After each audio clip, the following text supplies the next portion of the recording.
What time is it? It's midnight. Yeah, It's 11 p.m. Oh, that's not so bad. Okay. because we shift while you guys stay the same.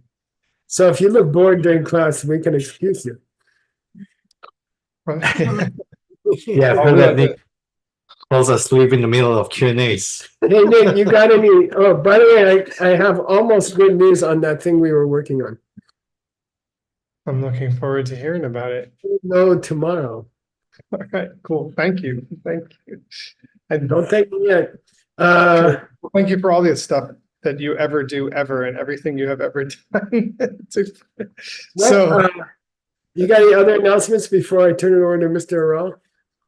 I know that's okay. I just wanted to say hello and welcome to Xuanzang's Tower. Thank you everybody for tuning in. We've got exciting classes for you tonight, starting with Mr. Seiji Arao. And if you're ready, Seiji, and you're ready again, take it away. Yeah. Can I All right. unpin myself so I don't have to do any work? Unfortunately, you don't have that ability You because need even to if you get the unpinned, you will still spotlight? be the hardest working man here. Oh, Okay, let's spotlight Seiji. Come on. yeah. Okay, here we go. So I'm not going to unmute through this because it'll create an audio loop. But can you guys hear me like that? Yeah, we hear you perfectly. I'll put the mic over here. Oh, it's I put it in Okay. 360, All right. so it should be. All right, Grandpa. You sound great. All You sound right. like a proud papa. He just finished level 8, so he's goofing off again, like Well- normal. Yeah, kind Yeah, he's like, yeah. of. Almost. Let's see. So our last session was in Kyoto, so we didn't get to see much of the text. So please excuse me because my quiz is very short. We got to see We three. like short quizzes. We only got to see 3 verses. So let me see. Let me show my screen. Give me one You must have been selling the Good Night Club. Yeah. Sorry. Did it? I get It's excited. okay. I got 3 verses, so I got 1 question from each verse. All right. So we got to the offering of praise in the Bodhisattva Guide to the Bodhisattva's Way of Life. So, can anyone remember what can be considered one of the sweetest offerings to make to the able ones in some traditions? Please give some examples as given in the text. And as a bonus, Cafe sweet malt. similar. Why do you think this can be the sweetest kind of offerings? It's on the natural thing like the ocean. Yeah, Yeah. the ocean, tin, right? Tin unit. Yeah, it's me. Yes. Do you remember what the oceans had? Water. Water. I think it's the so sweetest thing because it don't belong to anybody. Yeah, you got it. Do you remember other examples that Master Shantideva gave? I just remember that's all the natural thing, but not I'll give you a exactly hint. what. The oceans had something in it that you also offer. Water. It's related to perfume. Fish. What gives perfume? Whales? Musk. No, in a more direct way. What smells good? Flowers. Yeah, there you go. Flowers. Flowers. Actually, it said lotus flowers. In the ocean. Yeah, in lakes. Oh, like lotus on the. Yeah, among other things. And this is for extra. Actually, I wanted to ask you, but Uh-oh. why are things? You mentioned that things that have no owner Oh, yeah. tend to be like the sweetest things. And does anyone have an idea of why this would be?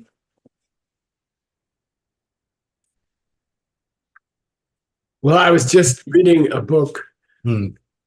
translated by this guy named Arao, and it was talking about how our tendency to be selfish increases when we think we own something. Oh, You see what I mean? And it was a whole verse about Mm. our habit of being like a squirrel, and you get something and you take it home and you put it away and you think, oh, mine. And then your possessiveness increases because you put it away in your house. So maybe things you don't own. You can't put the ocean in your house, right?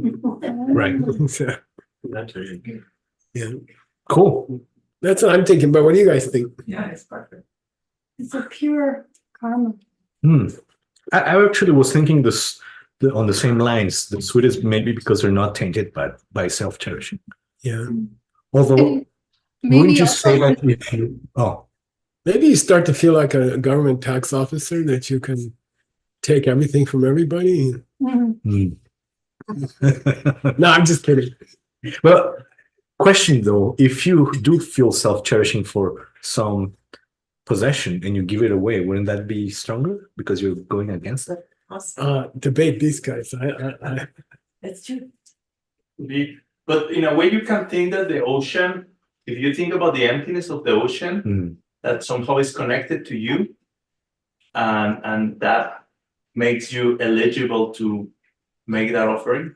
If you think the ocean is coming from my seeds, But everything is coming from your seeds. yeah, you can offer everything, yeah, whatever you want. No, but the question is, I mean, and there's, I don't think there's a right answer, but why the fact that you don't own them makes the offering more beautiful somehow. You know what I mean? Why do you think? Awesome. Why is it more satisfying to give away things that nobody owns, like the sky or? Maybe you can get more elaborate in your mind than anything that, like, because you're kind of imagining you're making this offering, and maybe since it's not something so tangible, you can get very elaborate with it. River has that. Yeah, that's what I was thinking, that you have to be really creative and If you talk, thinking and seeing of everything that you see as something holy and pure. And so that affects your own heart. Hmm. If you're talking about giving something away that you don't own, but my question comes to mind, can you give it away if you don't own Ah, But I would say Something yes, if It's you already connect it to everybody's. Hass's It might be cool point. to think about how your teacher doesn't actually need anything, or the Buddhas don't need anything. So then, you know, that's also an interesting idea. Yeah, Like nobody owned Dharma. But that's a nice thought. I mean, I was thinking now that maybe the natural stuff are sweeter because they are more vast than anything that you could ever own. That's true too. Right? or maybe the And also, once you give it away, it's not like yet someone else owns it either. Ah, so yeah, no possibility for self-cherishing. some people say that the most beautiful things come for free or are the free things. Are free, yeah. Yeah. Something- And Cool. you can never lose it. Right, if you don't own it. You don't They know. also don't get less. Say When again. you- They don't get less when you give them away. Oh, you can give away the sky and it doesn't shrink. You can give away the ocean, it doesn't shrink. Cool. Cool points. All right, second one. Which one? I'm sorry, this is super obvious, but again, I only have 3 verses. Which one of the enlightenment qualities does Master Shantideva is praising? Hint, this is a lojong. Oh. Compassion. Right. If you had to make it more specific. The wish to take care of everybody, including those that hurt us or intend to hurt us. Wow, nice. Yeah, perfect. Otherwise known as Nice. great compassion. Wow. Nice answer. Yeah, was that Tin again? Tin. No, it Oh, was. Kelly. Hey, Oh, yeah, nice. Oh, Nice. can someone stop asking me to unmute? Because if I unmute, it'll create an audio loop. But can you guys hear me through this microphone? Well, we're hearing. yes. Okay. What other offering does Master Shantideva give and why? Mm. His body and all of his bodies in future lives. Yes. And do you remember why You gotta repeat it because Oh, he says, Lindsay said he's giving his body and any of his future bodies. you. Cool. Do you remember why? What he claims? And I'm sure it was not true, but what he claims. said I want to be part of your family, and I think for service, I don't really know. The ability to give anything. Yes, but not what was in the text. Your time and energy, no? Yes. No, but what I'm asking is why he refers to his body. Like I give you my bodies. Why bodies and not body? No, I mean Emanation. he said something again. This is the third verse that we got to see it. He says blah blah blah. Therefore, I give my bodies. Oh, Because they're countless? because it's what he most is attached to. Of all his lives. Yeah, all true. Well, I'll just tell you. He said he claims that he was stingy in the past, does not have any goodness because he was not generous in his past life, therefore has nothing to offer. So the one thing he can give is his bodies. Oh, that's interesting. I doubt that Master Shantideva does not have any goodness, but that's what he says. That's a good answer, though. Good. Cool. Let's see. Vocabulary. Anyone remember? Well offered. Hmm? Well offered, something like that. Something offered in the Offerings. Yep. Tukje che. This has three meanings. Geshe-la told us. Great compassion. Uh-huh. Thank you. Thank you. Yeah. There you go. Oh, Tujishi. Yeah. Sometimes they slur it to Tojichi. It sounds like to. It should not, but it does. Tujichi. So I guess the just word by word is King of Hearts, but then meaning to great compassion and colloquially used as thank you. Yeah. Cool. I think in any country and the first thing you should learn is thank you. I mean, no matter where you go, you should learn that. Terima kasih. You know, you said the same thing when you were explaining this in the text last time. Oh. Just that. All of us in the back. Arigato. Daki Lukun. All of my bodies. Yay. Yes. All my bodies. The translation. Thank you again, Nick, for helping. What would be the word for 你自己 future? 睇而家幾點鐘？你需要快就快，唔需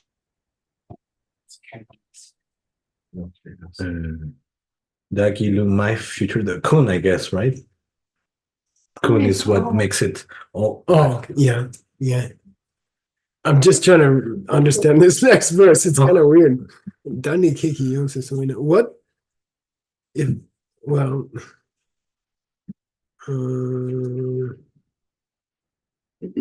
I don't know what it's talking about. I gotta go look at it. Let me show you the text. Do you remember? Yeah, before What was the verse before? here.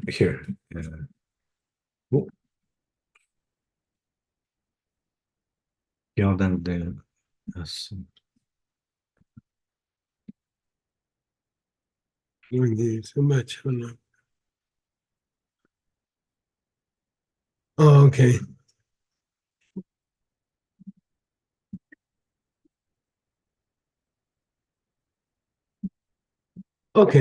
Okay, good. All right, let me see how you translate it. Oops. Excuse me, Zuni. All right.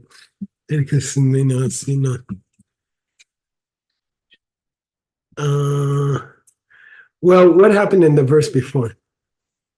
Take me into your family. Oh, I offer you my bodies. Please welcome me into your family.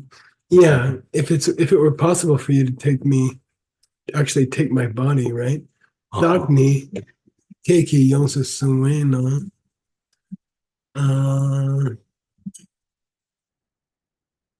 Yeah, why yongsu sung instead of just sung or zin? Sung is a tense of zin. What's the yongsu imply? Anybody? Yongs. It means completely, right? Yongsu means completely. So all of them, all my body. Dakni, me, keiki. Yeah, by you, yongsu sung. Oh, Yeah, if you were able to own me completely, like you're a slave or something. Okay, if I belong to you, what do you call that? Unconditionally. If I belong to you unconditionally, sina. What's this si mean? We have sipe korlo. Cycle. Yeah, there it means cycle. What does it mean, you guys, if you say misi? No. Yeah. Impossible. Impossible. So sometimes it means possible. Here it means possible. Which, if it were possible that you could yongsu sung on me, you could have me. If it were possible that I could turn myself over to you completely, okay? If I had no self-will left and you owned me completely, who's you? The Buddhas. The Buddhas. Then I could minjik about serving simchans. Fear, no fear. Yeah, I wouldn't have to hesitate anymore. There's nothing to hold back. There's no reason to hold back anymore because I don't own anything. I don't even own myself. So then I could truly serve people. It's a beautiful 2 lines, I think. If it were possible for you to take me as your servant completely, then I wouldn't have to think about it anymore when I serve people because I don't own any. I don't own myself anymore. You do. It's easier to give away other people's money than your own. See what I mean? I can tell you from experience. Okay. Third line, Seiji. Let's see your translation. Yeah, ngunki digle. Nice. Yeah. Nick. Yeah. Yeah, and we'd have to check the Sanskrit for the lay. What can lay mean in Tibetan? What's the 2 meanings of lay? Yeah, one is karma and one is from. So da we have in the word nyangen le depa. Go beyond.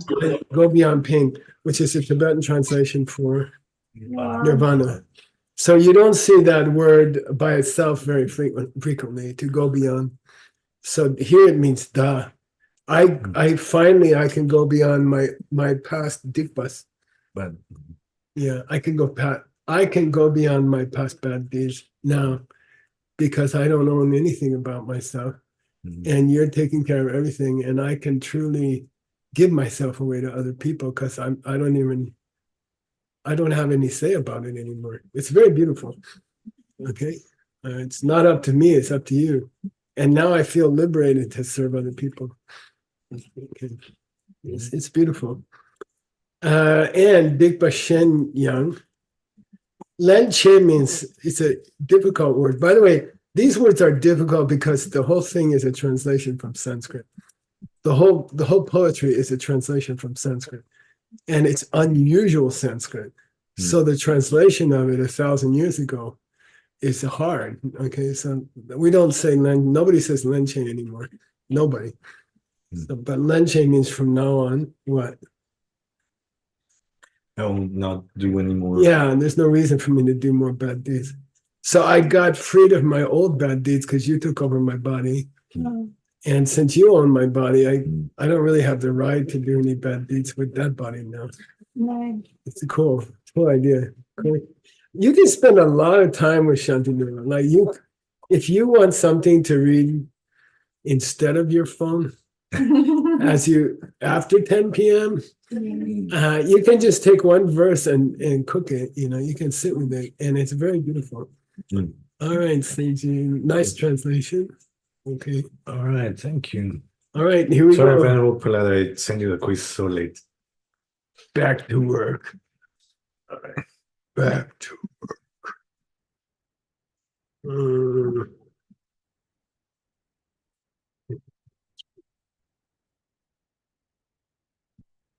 Good. Mhm. Can you read, Seiji? Yep. Chuki Kalpa Shintu Trishinpa Shelki Saki Selshin Sorwatar Sarah. Serwatar. Yeah.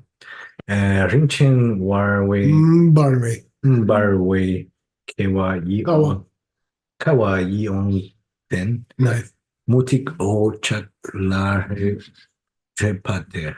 Yeah. A couple of comments about the Tibetan here. Sorwa with a naro, sorwa, is extremely common. It means feelings or feelings. feelings. Yeah, feelings. It's one of the 5 parts of a person. Serwa is extremely rare, and it means sparkling.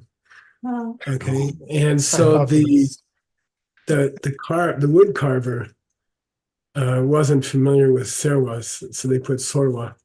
Okay, so sometimes you have this subconscious correction by a carver, so that's a big problem. When we were working with Hewlett Packard to input the Greek and Latin Christian literature, they originally did it in Greece because they thought the Greek workers would be better, but they kept correcting things by accident. They kept changing the spellings, updating the spellings by accident. And finally, they did it in Korea and the Philippines. And the people were much better at it because they couldn't read it. They couldn't correct it subconsciously. So that's a very common mistake. And you guys have to, when you translate a text, you have to be a textual scholar also. You have to clean the text as you go. And that's a huge amount of years of experience, to replace feeling with sparkling. Okay. All right. Serwatar. And the other comment I want to make about there's a common monastic word here, which is lare in the last line, lare. La means higher, right? What's a common word? Lama. Yeah, good. Lama means higher one. And by the way, that's high tone, lama. Okay, if you want to be precise. So la means higher. And lare in the ancient language means if you've seen a Buddhist throne and they put a cloth hanging from the ceiling over the throne, and they might put pearls around the edge of the cloth. There's a canopy. It's the canopy over a throne. Lare means the canopy over a throne. The last thing I want to say about it is it has a colloquial pronunciation, and we say labre. Okay, there's no reason to have a B there. It's just the oral transformation of the language over thousands of years, like coffee, right? What's coffee? Something you drink in Brooklyn. Okay. So anyway, say labre. If you say lare, nobody know what you're talking about. You gotta say labre, and there's no reason. Okay, it's like dorje. There's no R in dorje. Okay, all right. Okay. So, and by the way, this verse is so famous because you're offering a washing. You're offering, what do you call that? A washing room. Oh. Sauna. Not a bathroom, really. It's a sauna. It's like a, what do you call that in a gym? Spa. It's like a spa. You're offering a spa to your lamas, to the Buddhas. And there's a whole practice in India where, and people devote their life to it, is to wash Krishna or something. And they get a doll of Krishna and they pretend they're washing Krishna. And there's masters of Krishna washing. and they spend their whole life every day. They do it for 2 hours or something, and they wash Krishna and dress him and stuff like that. And it's a kind of a beautiful practice. If you're attracted to that, it's a beautiful practice. You might want to try it sometime. My Lama did it with Buddha, with Tara. He had this thing about dressing Tara. And I remember we went to, what's the name of that cross in Brazil, in Rio de Janeiro? Oh, the Monte. Pacalano or something. Ada Sugar.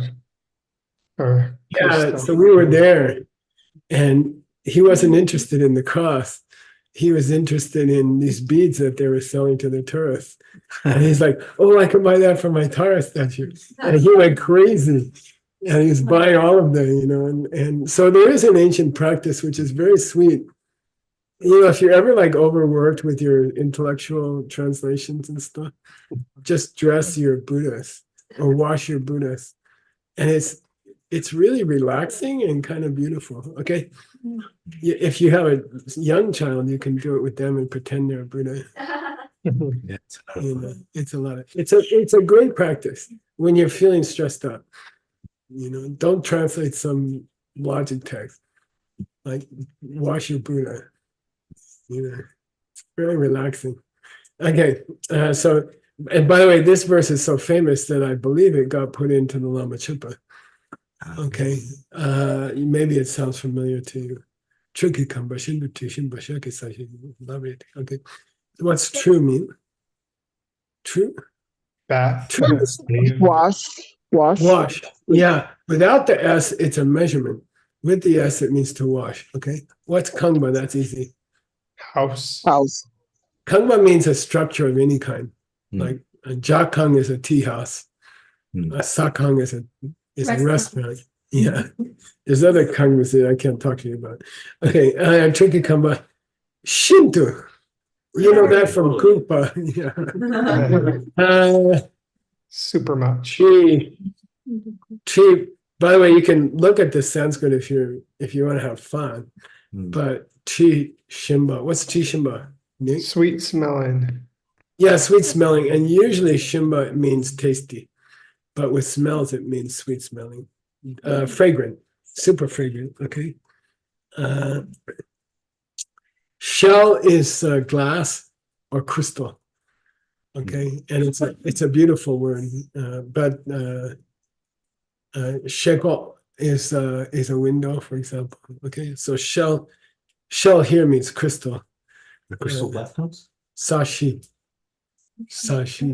Foundation of the ground. Yeah, the whole floor of the bathing house is crystal. Okay. The whole floor is crystal. And it's sorwa. Sarwa. Yay! Somebody yeah, it's sparkling. Okay. So now you have to be visualizing this this bathhouse. It's a bathhouse. Okay. Sarwata. Rob went to a bathhouse in Japan.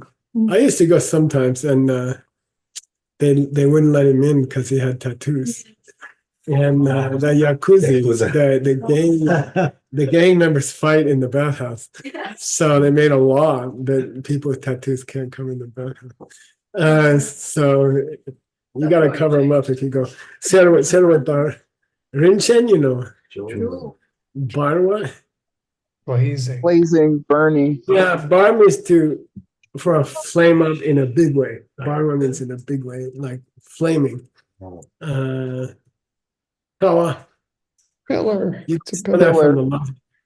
Yeah. And by the way, this Sanskrit is stamba, by the way, stamba for pillar. What's the English cognate? Stump? Stump, a tree stump. When you cut a tree and this piece is left there, that's stump. So a lot of the Sanskrit came into common English words. And it's fun I really enjoy trying to find them. So stamba came into stump. Okay. We should call Yong then. Yong? Beautiful or attractive. Yeah, attractive. Yeah, literally what? Come to your mind. Pulls your mind. Yeah, pulls your mind. Okay. What think you guys know? Pearls. Pearls? Yeah, pearls. Yeah. Okay. Where is it? Yeah. Uchak means Light spreads or light goes. that kind of soft light that comes off of a pearl. What do you call that? Shine. No, Shine, remember? but not Scintillating. Luster? say luster. Great. That's what I was trying to think of. Yeah, luster. Lovely. A canopy or That's cloth the canopy. cover a Yeah, llama's canopy. throne. It's got all these silk cloth at the hanging from the roof. Okay, and Drepa means that's an ancient word that nobody knows, and it means they are Spread. hung from the ceilings, okay. Spread out from the ceilings. Okay. I have a question for you guys, and by the way, I think you should talk about it when you do your conversation, when you do your talk about the class, 15 minutes. What chapter are we in? By the way, this is one of the most famous Buddhist books ever written. First one, right? We're in the second chapter, Oh. which you can tell from the number on the verse. Oh, Okay. right. We're in the 10th. But what is the second chapter? It's The benefits of Bodhisattva? no, it's Dikpa Shakpa. Oh, confessing my bad deeds. Bad deeds. It's confession, the chapter on confession. Okay. And why are we bathing the Buddhas in the chapter on confession? And that would be an interesting topic to talk about. Okay. And these verses are very, very famous, you know. And I'll give you a clue. Because I like to not join that conversation because I think it's more interesting to hear you guys talk to each other. But it's part of Sakjang. Okay, Sakjang. So just to give you a clue, Sakjang is going on here. Okay, and then you guys have to talk about what that means. Okay, all right. Geshe-la, Yeah, does it kind of seem like this verse came out of nowhere too? yeah. I mean, he just offered his body, and if you want an additional thing to talk about, you might explore whether this verse has whether this flow of this chapter has anything to do with the 7 preliminaries. You might try to look through the chapter and see if there's any connection. I'll say another thing about the general structure of this book. If I ever have time, I'm supposed to write a commentary, right? Entering the middle way, the ultimate book on emptiness, goes straight through the perfections. Its structure is the 6 perfections. Master Shantideva's book is mostly based on the perfections, but it wanders off in the beginning, you know, and I think you might want to ask yourself why. His book is a hybrid between the 7 preliminary practices and the 6 perfections. And why is that? It's very, very brilliant structure. Okay. It's a really cool idea. What he did, just the structure, the chapters is revolutionary. And so, by the way, is the other text we're going to have to do. Abhidhamma Samachaya. We're going to work on the structure, and it's revolutionary. Okay. Well,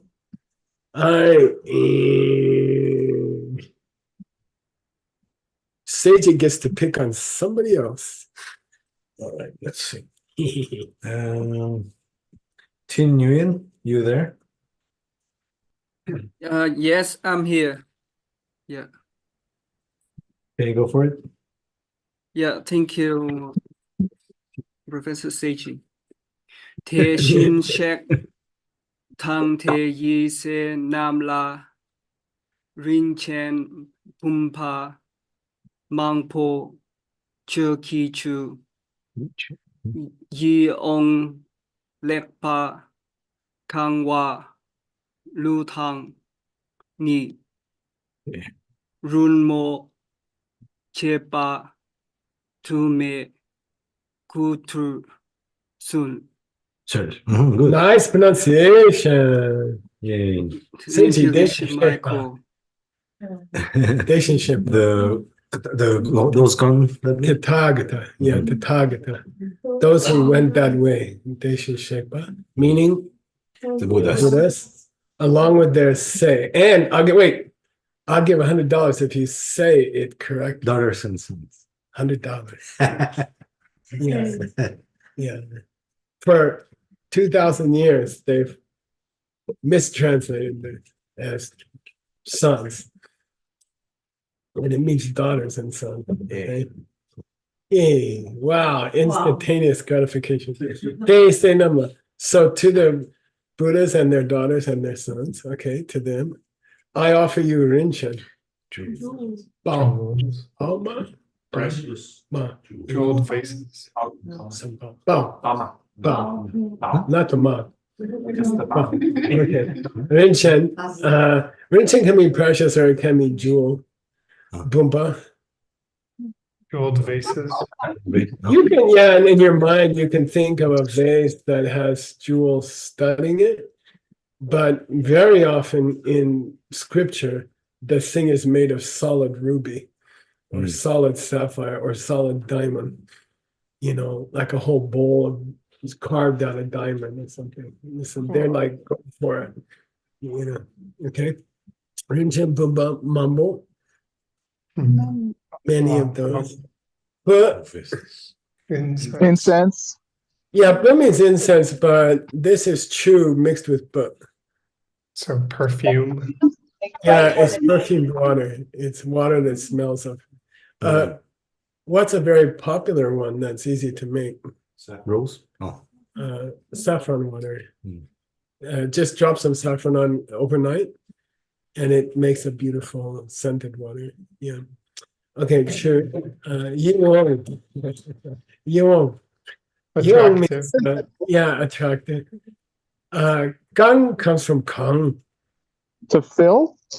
Yeah, filled. There's a verb, okay? Filled with beautiful water that also is scented, okay? And then I offer lu. Songs? Okay? Lu means body, lu means music, okay?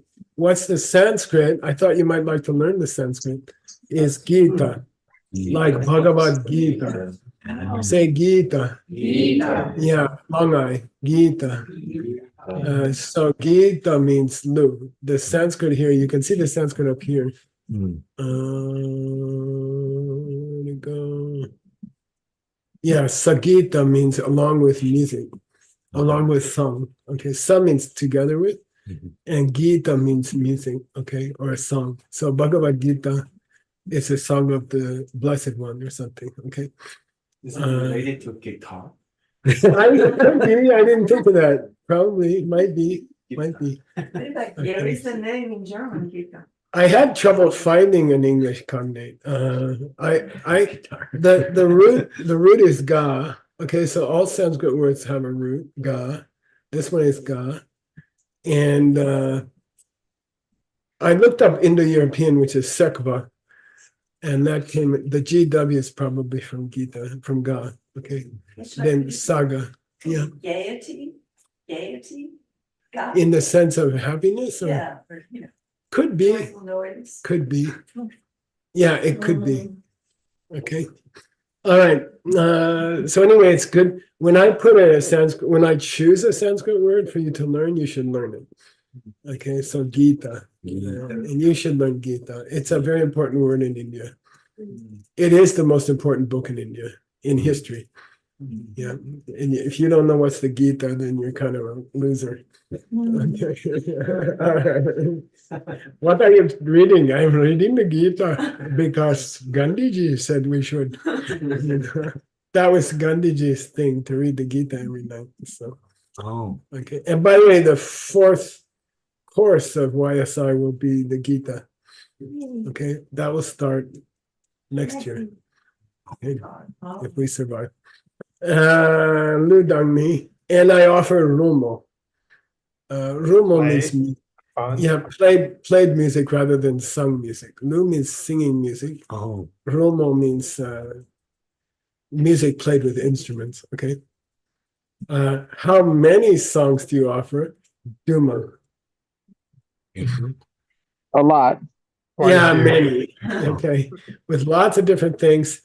And by the way, you should know, I mean, if you do any Diamond Way rituals, very, very often they'll have many verses that end with kuchusu, kuchusu, kuchusu. I bathe your holy body. I offer the bathing of your holy body. Ku means holy body, Tru means to bathe, and Su means I offer. Like Su means I dare to offer. You know, it's in Christian liturgy, you might see I dare to offer to you. I am so bold as to offer you a bathing of your body. Okay, it's very beautiful. Okay. I thought you might like to learn this vase here. We had a word for vase, pumba. Say pumba. It's used often it's used very often in logic, because when you speak of reality of objects, it's common to grab something that's in the room. We use a pen. In the ancient times, they used a conch shell, a white conch shell, or they would use a vase, because all rooms in ancient times had a vase in them because there was no plumbing. So you went to the well and you got water and you brought it and you kept it in your room the whole day. And when you wanted to drink or you wanted to wash, that's turning on the faucet, is to turn over your vase. What's the other important use of kumbha? Yoga practice. Yeah, in yoga, the retention of the prana in the body is called kumbhaka. And it comes from the same word, a closed vase, a sealed vase, okay? And what's kevala kumbhaka? Spontaneous retention of the breath. The spontaneous stopping of the breath. And by the way, that happens when you reach shamatha. That's a common sign that your breath will stop for 10 minutes, 20 minutes, half an hour. And that's the day you understand that your body's not living off of food or air. Your body's living off of karma. And you don't have to breathe. Okay? It's very beautiful. And you can only really focus your mind when you don't breathe. Okay? And I'm not suggesting that you try to not breathe, because that just is a way to get ahead of it and make you lungy. You'll get lungy. The opposite thing will happen. You'll just be irritable all the time. Don't hold it there. I would say it happens about the same time. You know, that you would start to spontaneously stop breathing, and it'll surprise you. You'll think you're going to die or something. And then you're like, wow, it's been 10 minutes. I didn't breathe. You know, so, okay. We're going to talk about that in starting on Thursday. We'll be talking about the deeper yogic practices, okay? For 10, 12 days, I think. And that's an awesome course, because we're going to reach some very deep practices about breathing and other things, okay? All right. And you want to have some real fun, Seiji? Yes. Get Christina Kasaka to read the Sanskrit. Oh, all right. Ooh. Do you want to come up and try? You can sit with this room here. We'll put you over here. Here. Yeah. Take your time. Don't be nervous that we're singling you out among 1,000 people. Just make the long vowels long and the short vowels short, and I'll be happy. Okay. Pradupitair, Dauta, Malair, Atulyair, Vastraishcha, Tesham Tanum, Punarjami. Nice. Tata. You don't say Thank you that, for right? not saying Tataha. God bless you. Tata. Tata Suraktani Sudupitani Dadami Tebyo Vara Chivarani. Yay. Nice. By the way, this first syllable, the second line, which ends with a rough breathing. In Greek, it's called a rough breathing. Ha, say tatach. Tatach. It's just a and it's common in Greek, but many Sanskrit scholars and poorly educated Sanskrit scholars will say tataha, and yoga teachers will say tataha. Now listen, tatasuraktani sudupitani. How many? 11 beats. Okay. All right. Let's do the first line. Let's do this second half of the second line. Dadami tebyo varachivarani. How many beats? 11. This is the kind of poetry which is 11 plus 11 two times. 44 syllables. It's locked in. Okay. Now let's say tataha. Tataha. Tataha suraktani sutupitani. 12 beats. It ruins the poetry. It's completely wrong. And many yoga teachers, many Sanskrit teachers in India will say tataha. And you'll hear it when Vedic people do their fire offerings or something. They'll say tataha. And then you're like, okay, 5,000, you're a mistake. All right. Okay. Dedak, those guys. Ku is an honorific for body. Yeah, body. Holy body, maybe. Tsungpa means, we know Tsungben in Abhidharma psychology. Connected or linked. Link, yeah, and it means equal. Okay, here it's Tsungpa me. No. Yeah, unparalleled, unequaled. Okay, Ke means clothing. Okay, Ke means clothing. The Sanskrit of clothing, you should learn it. Okay, this book, part of the purpose of choosing this book for this class was to give you a painless way to learn some Sanskrit, some easy Sanskrit. Okay, and this one is Vastra. Say Vastra. Yeah, and it came into English as vest or invest. Invest means slip it into your vest. Okay, all right. Wow. And even the word wear comes from the same root. Okay, so vastra means clothing, and the root is vas, which means to clothe. A proper Sanskrit initial V is a cross between a V and a W in English. Okay, I don't know where is the Volkswagen. Indian people can't say V. They'll say kind of a W sound. Okay, what? So Vastra. And the Tibetans didn't have a V in the first place, so they have trouble writing down Sanskrit that has a V in it. They say Vajra for Vajra. Okay, but it was more like Vajra. Okay. Anyway, Sang means sang. Clean. Okay, clean. Chi means scent in this case. And chi rub is added to words to make them bigger. Rirab is Mount Meru. Okay, so it means the best fragrance.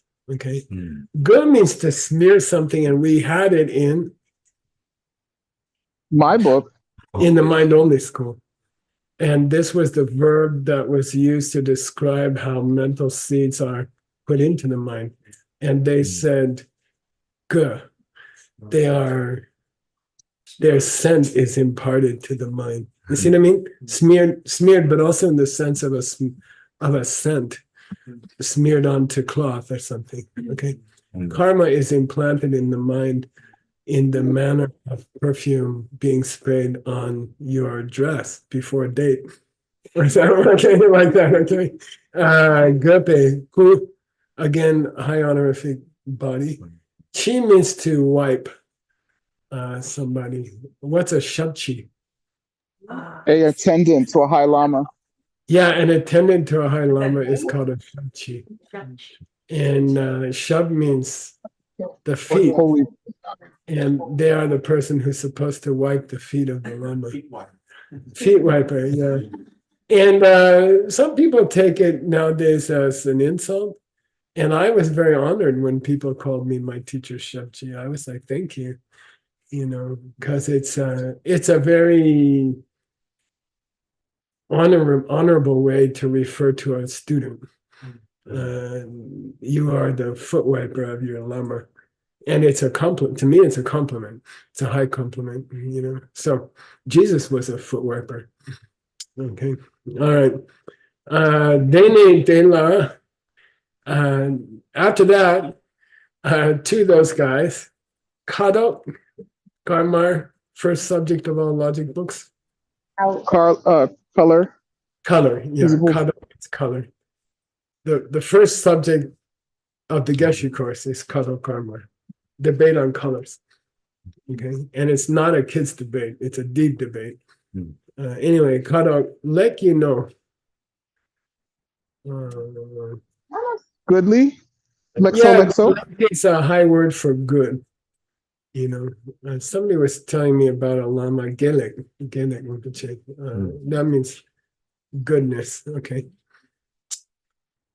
And that lama was a big rascal, and there's more to say, but that's another story.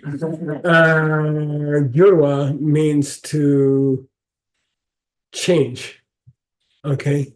So what it means is this cloth has been dyed a beautiful color. And in ancient times, it was the purple color from the shells in the Mediterranean Sea that was most prized. And only the emperor of Rome was allowed to wear it, okay? So that's why you see the purple is important in Christian rituals or something. So leg gyurwe means dyed a beautiful color. Say nasa. Yeah, and again in modern colloquial, this has a strange pronunciation. We say nupsa. So if you say nasa, nobody knows what you're talking about. If you say nupsa, they're like, oh, okay, nupsa. Nupsa nowadays, in the old days, it meant clothing and garments. It's the word garments. And nowadays, it refers specifically to clothing you put on your favorite Buddha statue. Okay, it's called nupsa. So what are you up to today? I'm going to put nupsa on my Buddha statue. And by the way, again, it sounds silly or childish or something, but to care for your images as if they were real people, he recommended just now singing a song, like get an electric guitar, play some Jimi Hendrix for your Buddha on your altar. And so, no, it's a wonderful way not to get lung in a deep retreat. And it's very much approved of. Okay, so Chijang Rinpoche used to talk about it a lot. My teacher's teacher and Pabonko Rinpoche's student. And when you're having a deep retreat, then sing a nice song that you know to your Buddha. And it makes the meditation go really well. Take a break and wash your Buddha image, or take a break and make them some little clothes like dolls, or sing them your couple of favorite songs from your teenagehood. And I used to do that. I would learn the guitar. I used to play songs for them. Okay, It's a wonderful retreat practice, and it's a wonderful way not to get lung. Okay, even if you do a weekend retreat. Sometimes just sing your favorite song for your Buddha image, okay? And you're talking about the physical thing, not just imagining that they're. You can imagine that they're there, but I think, yeah. What I mean is, you see these elderly Buddhist people that seem to do stuff like this, and you think they're stupid or something, and that's a big mistake. It's a very holy practice. Yeah. So you could sing or you could play some musical instrument. Is the same. Absolutely. Yeah. Yeah. Like if your lama said advised you to learn piano or something. You could, That's not. by the way, if you can't play music and you want to start with an instrument, I suggest a flute. Because you can carry it around. Yeah. You know, people in our group tend to travel a lot, and it's a lot easier to carry a flute than a piano or a sitar. Harmonica's good. Okay, Tishim Dampa. This is the Dampa when it's real meaning of Din Dampa. Din Dampa means ultimate reality, right? So Dampa means highest. You know? And he's saying the chi should be Dampa. Tima, the scent that you use. Okay. Like the most expensive perfume you can find. I used to use a perfume for my rituals. That was something my wife used to wear when she was 16. And it's expensive. And now, so anyway, Shim Dampa means highest of all scents. But it's useful to learn the word Dampa this way, meaning the highest. Okay, because normally we use the word as Din Dampa, which means ultimate reality. Okay. Okay. Bull. Who? I offer. I make offering. Yeah. Okay. Cool. We got time. We okay? Yeah, 3 seconds. Let's just pretend we don't know with time's running out. I would like Seiji to read this one because it's kind of good luck. Okay. Do you do the cursor? Okay. Sela Sabla Jampe Netsok Tang Kinchok Kya Chekte Tang Tedaki Pakpe Kuntu Sangtang Jam Jangtang Jamyang Tang Dikten Wang Chuk Lang Kyangparki. Nice. Okay, good. This is where you might want to buy some jewelry and put it on your Buddha images or something. That's nice. I have some on my altar. In fact, I worry about it because I have people clean my house sometimes. And there's like some really, I should say that online. I don't know. Anyway, I put it away a long time ago. Yeah, that's easy. Kusang means excellent clothing. Okay. Sub means what do you call that? Sheer, like silk. Sub means sheer, thin and soft. Oh, okay. Sabla, jamba means soft. Okay, what's the Sanskrit? Manju. Manju. Yeah, Manju. Manju Shri. Okay, Manju means soft. Okay, Manju. Natso means all kinds, different kinds. Again, you know from Alankara. Ornaments? Yeah, and a piece of jewelry, oftentimes a necklace. Say Alankara. And I told you before, I'll tell you again, this is how I learned it. Alam means ready to go, prepared. And kara means to make. So alankara means the last thing a woman does before she goes to a ball is to put on her necklace. And then she's alankara. Then she's ready to go. Okay, so the word in Sanskrit for jewelry in general is alankara. And Tim's book is the most famous alankara of all time, which is the yeah. What's the Sanskrit? Abhisamaya Pause. Alankara. Okay, good. Gencho, Gyatag means hundreds and hundreds. Dedante means this kind, that kind, all kind. Dedante. Okay, all kinds of beautiful pieces of jewelry. And by the way, he's imagining putting an earring on Tara or offering Manjushri what do you call it?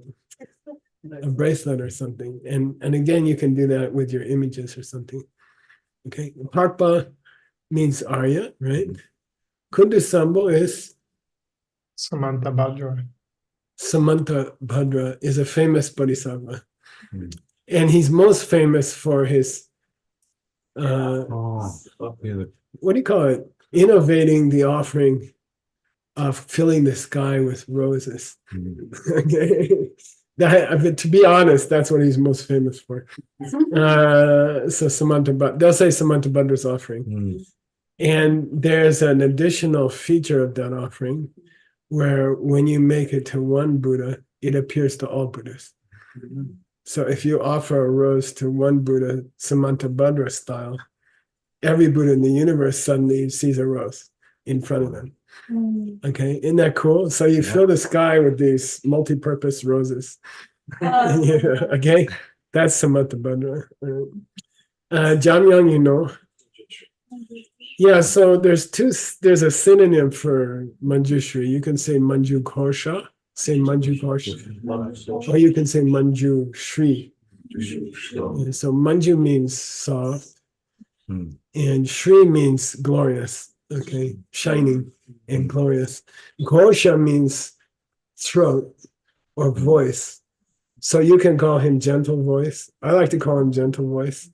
Or you can call him glorious gentle one or something. But they are synonyms. Manju Kosha and Manju Shri is the same thing. Manju means soft like silk or velvet. Okay, all right.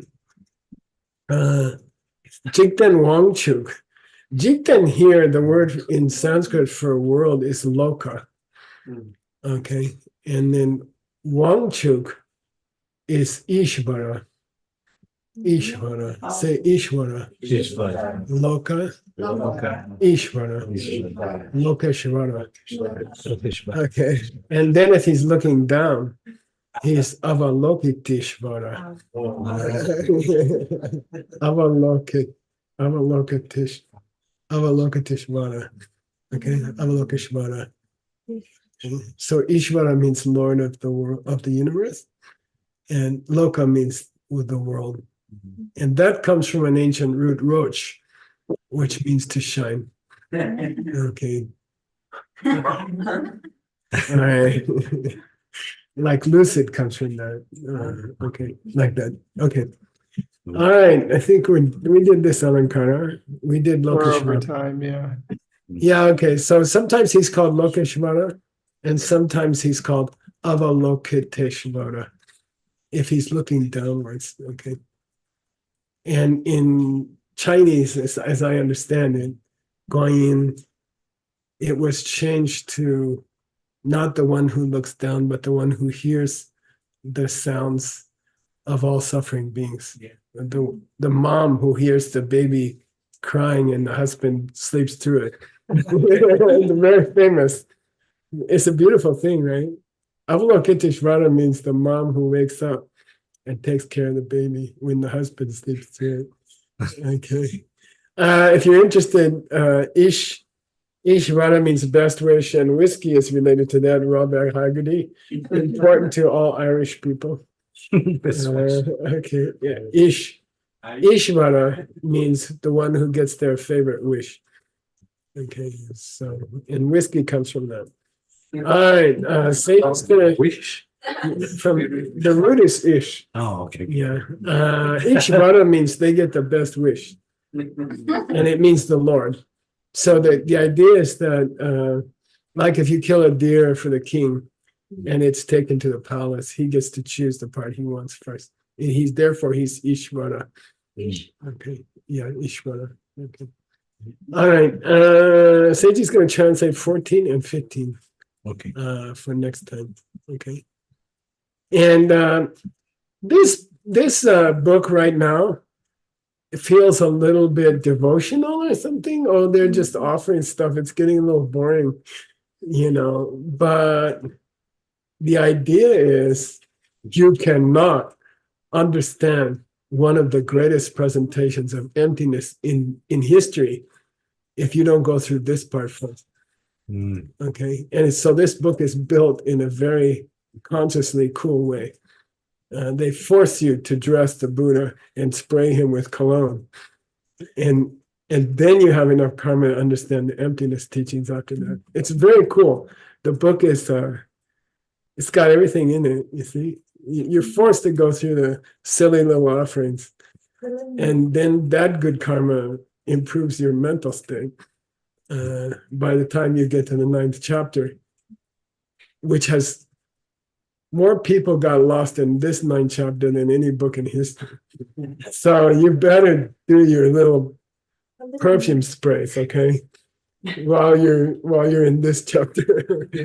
All right, over to Seiji. I'm going to take a break. All right. First of all, thank you, Geshe. You're welcome. Let me unshare. Okay. All right, let's see. So some of the questions that Geshe ask us: why are we bathing the Buddha before confession? Second one is the flow related to the 7 preliminaries. Oh, there's 2 questions actually. And then he talked to us about the general structure based on between the perfections and the 7 preliminaries. Right. Cool. Anyone has any idea of why we're bathing the Buddha before the confession? It's getting married. It's a bribe so they don't freak out when they hear what we did. Mom already sent it, so. Well, I guess also, yeah. Cool. Lindsay had They're both, talk loud. they're both cleaning. Like if you're confessing, you're like cleaning something bad out of you in the same way that you would be cleaning the Buddha. Cool. Anyone else? Yeah, so if you're loud. So if you're cleaning the Buddha, then you're doing a positive thing that reinforces the cleaning that you were doing, taking away. Right. I have a question. Wouldn't it make more sense that you do the confession first and then clean the Buddha? You clean yourself before you clean the Buddha? This guy. In the preliminaries. Right. Confess, yeah. Shouldn't you wash your hands before you bathe somebody? Right. But maybe you need to collect some merit in order to confess. Right. Yeah, that makes sense. Well, I think you should always do the highest karma first. What if you die after the second step? So you do the highest first and then you break. That would make sense to me. Can I say? What? Sorry? Go ahead.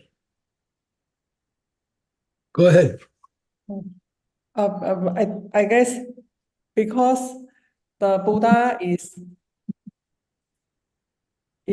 from us, it's come from us, and when we bathe the Buddha, actually we bathe away our bad deeds and commit not to do it again. Right. Secondly, I have second part. Second part is actually everything that we see is Buddha, no matter we see it as good or bad. And when we bathe a Buddha, we show our respect and have a gratitude heart to the person, because the person cost his life for us to see who is ourselves. It's a kind of respect and gratitude. So we bathe. The second thing, first thing is because the Buddha is come from us. So when we bathe, it is an action that we bathe away our bad deed. Cool.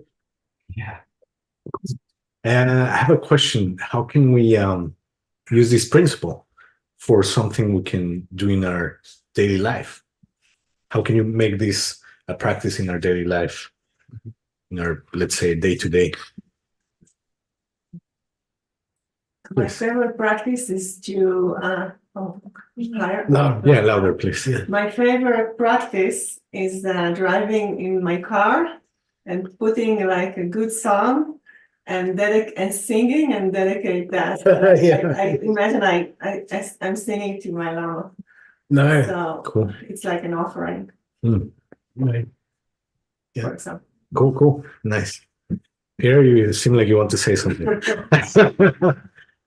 No, I think about, teaching people or trying to help people to face difficult situations, trying to help people to do difficult things. And it seems that whenever you start with something positive first, in this case, bathing someone, which is very pleasant, or maybe praising someone in a difficult conversation, then it's much more likely that they will be able to accept the more difficult part of the conversation. And I think that's also why that purification in the 7 preliminaries comes after 3. You're talking about buttering up the Buddha before you tell him the best thing. Okay. Making pizza. Oh, cool. I like that. Yeah, that's. Thank you. Anyone else, maybe on Zoom, has any ideas of how to put this into practice in our day-to-day life? Somebody's in the chat. Yes. When Rocio said, when I want to fix some problems, some relationship, first I need to see my bad seeds and then clean them. Yeah, makes sense. Keep your mind pure and pure. Let your mind be good. Yep. Cleaning the outer and the inner as you think of emptiness of both. Wow. Cool.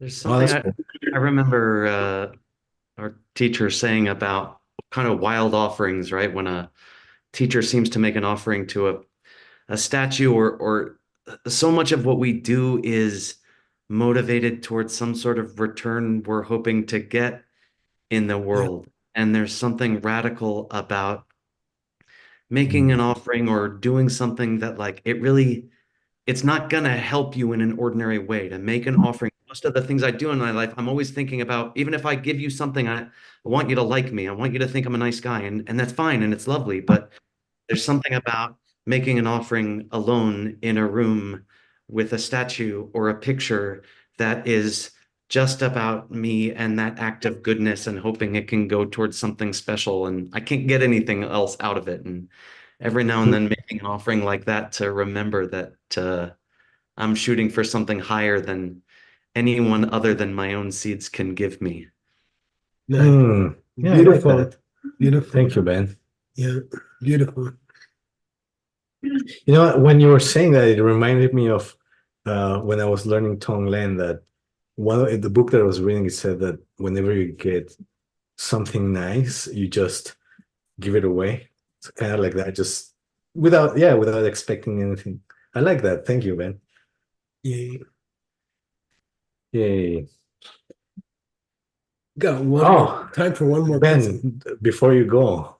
If you had to guess, how is the flow related to the 7 preliminaries? I don't know. I'm struggling with this because it seems like it could go in a few places. On one level, there's this idea of a makeup activity, and that's nice. There's a sense of cleaning ourselves, but there's also a tradition that before we make confession, we want to call some holy person into our hearts, into our minds, to be there to hear it. So I was thinking that maybe it had to do, there's this idea they call, right, like a place of collecting goodness or something, right? Like sometimes they say merit field, but that's kind of a weird translation. But you know, calling the holy being, you know, who is special in your life in front of you to hear your confession. I don't know. Yeah, I'm wondering if that's why this is happening so early, that we're kind of, you know, and then they show up in the room and you got to take sweet care of them right away. Don't wait to clean them. Don't wait to make offerings to them as soon as they get there, and then they'll be there for our confession. Maybe, I don't know. Hey, Ben, I think it'd be really useful for Seiji to write out the chapter names for next class as part of his homework. Thank you for pointing that out to me, Michael. because then it would be, we could have a more logical discussion about the flow if we had all the chapter names. Yeah. Yeah. Actually, we have that already. Yes. Well, Okay, I will see write it. them. We did like Let's go to classes. Guadalajara. Also have the Peachtree World News standing by, ready to go. Yay. Here they come. It's happening. Thank you so much, translators. Thank you, Geshe Michael. Thank you, Seiji. Thank you, Ben. Yeah, no, delighted. Thank you. Thank you, Peachtree World News, for hopping in the hot seat. Look at that, handsome and ready to go. Thank you, Ben. So thank you for the class very much. Well, I leave this for a little later. First, I would like to introduce you to the guest we have for today. It's a very dear friend, and he's visiting from overseas. You may guess who he is. Do you want to try? Anybody wants to try to guess who he is? Peter. Yes, it's Peter. So we have Mr. Peter Mortal here with us in studio, live in Sedona. In person. It's not AI, it's nothing like technological advance, but his mind and heart here with us. So thank you very much for being here, Peter. Thank you for coming with this invitation. I know you had a very busy day, but you make the time. Thank you. Very appreciated. Thank you for having me. It's an honor and pleasure. Great. Yes, I'm glad that you see it that way, but for me, the pleasure is mine and the honor as well. So we want to know a little bit of what you're doing these days, what you've been doing. And we know that you have a new project that we would like to talk about. But first, so we kind of get to know you a little bit more, I would like to ask if you can tell us a little bit of your story, personal story, about how you ended up here today in the college Sedona 2024.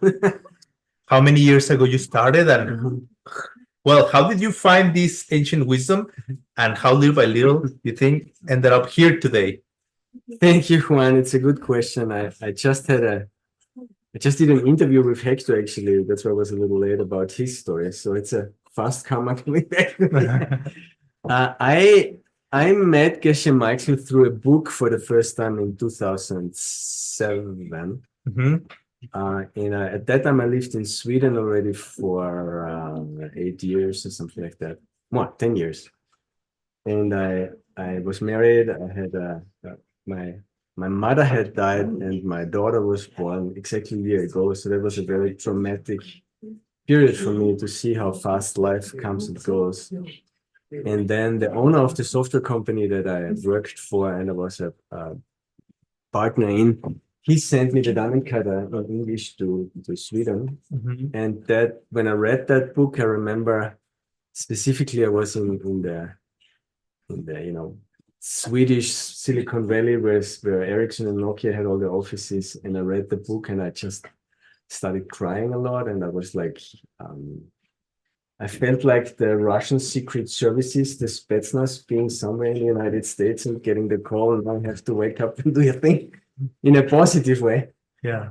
And I read the book. I immediately started to look for more, and I found the ACI homepage at that time. I started to meditate twice a day, every day. I started to do the daily practice. And then after a couple of months, I connected with my mentor coach, my first one, Venerable Chuki Loksang. And she told me on that homepage where you learn the meditations, have you seen the ACI courses? And I said, no, there's nothing. I said, yeah, if you look, there's nothing. And so I started to study ACI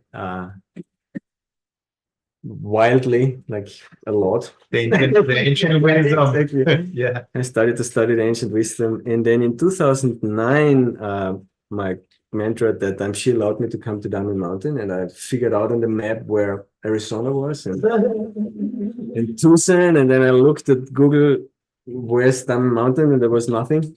And I met Geshe Michael in 2009. And that was very transformative. And started to yoga at that time. And then on the way back, Geshe Michael told me we're going to start DCI together. And on the way out, I asked Adriana, what's DCI? She said, I have no idea. And then in 2010, there was the first DCI event in Europe, in Vienna. And then until 2017 or 18, I think we were on a lot of DCI tours, started to study and teach DCI. 2012, I made my first real 4-step project successful, and Maria appeared. Yeah. And then we've been teaching in Europe and in the Russian-speaking world a lot. Amazing. It's a very beautiful story, and something that I sense is that somehow you have a lot of passion, and I don't know really the word how to say it, but you go 100% for things, and you just throw yourself to the goal and to your dreams and to the wishes to achieve the goals. And I admire that very much. Just before we move on the next project we're talking about, I would like to ask your personal opinion. Just in class, we hear this about this prayer of Master Shantideva, saying that how beautiful it will be to give myself to you and do whatever. So I thought about it, and I for one, I think it's beautiful. Second, I found it very scary. But it was good for me to realize, like, wow, I still have some resistance. Hector was also telling me about this the other day, like, no, the problem with you is that you always want to do what you want to do. But how do you take this in your personal life? How is this practice of let's do whatever you want? And then I will also add, what's the point of, because sometimes your teacher wants you to think for yourself. Like, it happened to me, like your teachers are like, don't ask me, you figure it out. So it's difficult because like you want to do what they want, but sometimes what they want is you to figure it out or to do what you want. It's a beautiful How do you, yeah. How many hours do we have on this? I think, yeah. No, I think it's a, speak faster. Yeah, something that I like about the mixed notes translators is that they are the best in the world. So if anyone can translate fast, it's you. Thank you. Thank you. But slow down. Yes, thank you. Thank you, Tim. Well, this is it's a nice conversation, but what you just asked, I think for me is the pinnacle of how to relate to your teacher, which is the pinnacle of reaching our goals. And it's a very important and very tricky question. Because I think both ways don't work. You see, like you cannot, if you have a good teacher, which we all have to an extreme degree, then you cannot just do what they tell you. And one of my favorite quotes of Geshe Michael from ACI 14 is, if you always believe everything I say, I have a problem with you. That's the question. That's very cool. And then, of course, you cannot say, well, he doesn't mean that, so I'm doing what I want. I mean, that another extreme. Extreme. And so I think for me, studying the mixed knots system, for me, the ancient wisdom courses, these are anything, is getting you more and more advanced in that question. Because at the end of the day, the seeds that you plant are your seeds, and you can never run away from that. And in ACI 15, I don't know if you're allowed to say ACI, but in the course 15 of the steps of Trang, right? The art of interpretation. Thank you, the art of interpretation. That whole course is about that. Mhm. And the answer to the question really is whatever you do with whatever intention will come back to you, and nothing else exists. So if your teacher tells you to do something which you think is unethical, then it is unethical if you do it, because you think that. And if you can see something as challenging and you don't really know if you can do it, but you do it with devotion to your teacher, then miracle happens. And we have to stay, I think, in that tension and fail forward on that balance. Thank you. Thank you for the question. Yeah, I mean, it's just in my mind, but tell me, okay, about your project. Your project is Brilliant Minds. Yeah, meditate. What is it about? Minds meditate. Okay. So what is it about, and how people can be part of it? Right.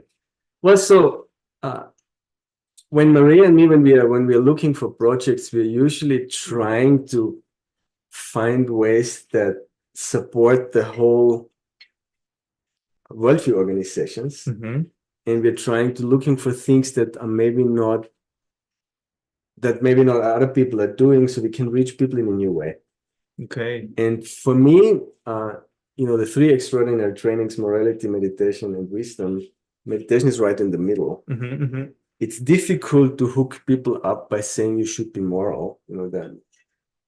That's usually is a hard sell, so to speak. And we're actually changing that when we talk about the 10 deeds in the Brilliant Minds Meditate to not what you should do and what you should not do, but we're talking only about the results. Like, you want energy, you want resources, you want great relationships, and then we go back to where it comes from. But coming back to the project, I'm very, very passionate about meditation. And I think it's possible to explain to people that their mind has a huge relevance in their life, in their life. And it's not so difficult to make them say, look, if in the last 2 weeks you cannot find a single moment where your mind was not with you, maybe if you changed your mind, your experience would change. And then let's jump into that training, which sounds super natural to me. People go to the gym, but what did you do with your mind today? Like, did you do any mind? And I think it's relatively easy to make them convinced that that's a good idea to do something with their mind. And so then the big challenge, and we actually start tomorrow with a promo webinars in English. We do English, Russian, Ukrainian, and German over the weeks. Nothing in Spanish? Not yet. Okay. But we're looking for partners. Let's see. So that we are trying on these 3 webinars on each day to give people an immediate gratification and experience of something they haven't had before. So the first one is relatively easy. We do Tonglen on the first day and ask them at the end, do you think that this focus exercise on giving and receiving something to yourself or to someone else is a way to calm your mind, but it doesn't change your outer reality? Or do you think it does change your outer reality? And then we do the Netflix thing and say, come back and we'll tell you more. Okay. And then on the second day, we do 2 exercises where we show the limitations of our mind. One is we just ask them to focus on a point behind their fingers for 2 minutes. And then we ask, how did it go?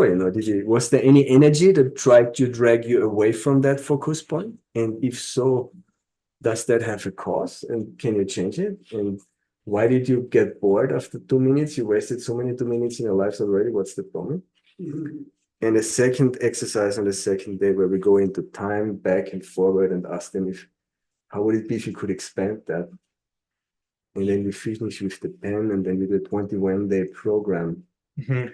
Okay. So far what I'm understanding is you're doing like 2 day mini retreats, 3 days? 2 days. 3 webinars. Okay, they are online or They're live online. as well? They're online. Online. They're live and online. Okay. And then after you finish that, people go through a 21-day process of keep practicing what they learn. Meditate. Right. Yeah. Well, we're basically saying, look, if you think it's a good idea to work with your mind, then you have to change what you have done so far. You cannot continue. So we'll help you to get going. We hold your hand. You get daily videos.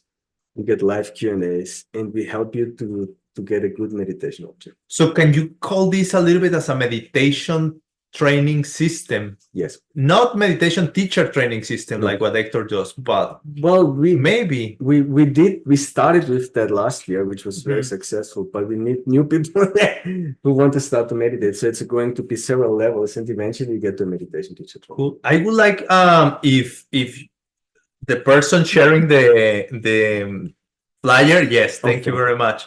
Cool show. Well, that's the beautiful, how do you call it, cover, portrait or something. But then we have the next one, which is how people can link up. Yeah, link up. It's very simply, basically you can follow us on Instagram or go to a landing page, and I found shouldn't say found, but I planned. There's a very cool Ukrainian business person who tripled his business last year, which is incredible. And he's helping me to produce the videos. The cameraman is actually working with Vodafone in Ukraine and all the big brands. So they're very good in doing videos. And they help me to produce it, and we share the business 50-50. So how much is to sign up? Now I'm curious. Well, I honestly have no idea. Okay. I know the first 3 days are for free, and then I think it's $100 or $200 or something. I don't remember. Okay. And when is this the first time happening? The first English and Russian speaking we start in February. Okay. So there is a month for prepare for that. So I haven't checked, but I'm curious. I'm gonna check the Instagram page and the landing page. And I'll encourage you also to check it out, even if you don't sign up or you don't decide yet, but check it out, because what they are doing, what Peter is doing, Maria, and you both together are doing, I think is very, very cool. I know you for a few years, a little bit more every year, and I really appreciate having you here. Thank you for your friendship, for your patience, for your time. Thank you, especially the patience. Thank you for the patience. So thank you. And thank you, guys. Thank you, everyone. We go with Stanley Chen to his next book. Just before that, I would like to invite you. We are playing a Chinese New Year, Years of the Dragon event, and it's going to be very cool. We are planning some surprises, a lot of special guests. There you can sign up already. And yeah, check it out. We go with Stanley and Geshe Michael Roach. Thank you. Thank you.